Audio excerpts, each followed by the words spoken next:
From you, Mr. Biggs. Thank you. First of all, when you start talking about that, you raise a point that I've been arguing vociferously about for some time, and that is Republicans manage to snatch defeat from the jaws of victory over and over again. We negotiate against ourselves. That's what's happening on the supplemental. That's what's happening on the NDAA. So we passed out of the Judiciary Committee today a bill hugely bipartisan. 32 people voted for it. 35 voted for it, 2 against it. Massive reforms, reforms that groups across the spectrum, from right to left, Republican and Democrat, have said these are the reforms we need to see. But the leverage goes away when you give an extension into April for FISA in its current form, which is what the Speaker is acquiescing to after telling us he wasn't going to go there. That's negotiating against yourself. And why is that? What happens?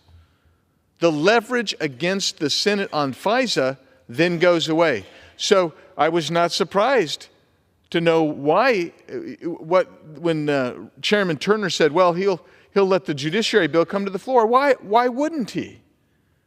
Because he knows that the leverage is now gone and the Senate has no incentive to actually take up a meaningful reform bill. That's the problem.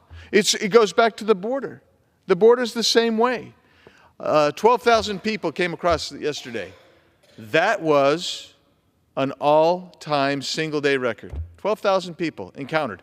That does not include the 10,000 people who got away. And you are looking at 300,000 plus for the month of December we can project already. That will be a record again. And so we say, oh, let's do H.R. 2. Well, we did H.R. 2. That was a good, solid border security package. That you were responsible for helping to get it, to craft that bill. And you and our friend Chip Roy. And we got it through, and it went through, and it's languishing in the Senate. So we say things like, hey, I tell you what, let's put the H.R. 2 bill on the supplemental. Let's say if we're not going to do anything with regard to the supplemental unless you actually give us border security. But it isn't policy anymore, ladies and gentlemen. Because the policy doesn't work unless you have a lawful, rule of law type of government. And we don't.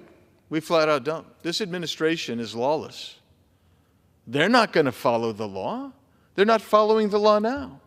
They're not following the law on FISA, which is why we have to reform FISA. They're not following the law on the border policies and the border laws, which is why we have got to say we're going to stop funding a government.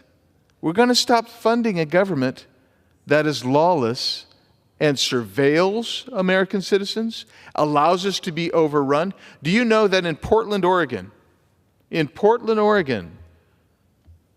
they had more than 300 fentanyl drug overdoses deaths in the first 3 months of this fiscal year. They're on track for over 1,200. Just in Portland. Just in Portland.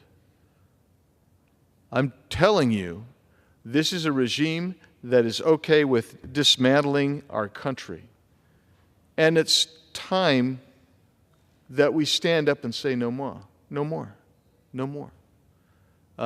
With that, I'm happy to talk about any other topic you want. I want to go back to what you were talking about on the supplemental, and or I should say actually on the spending as well as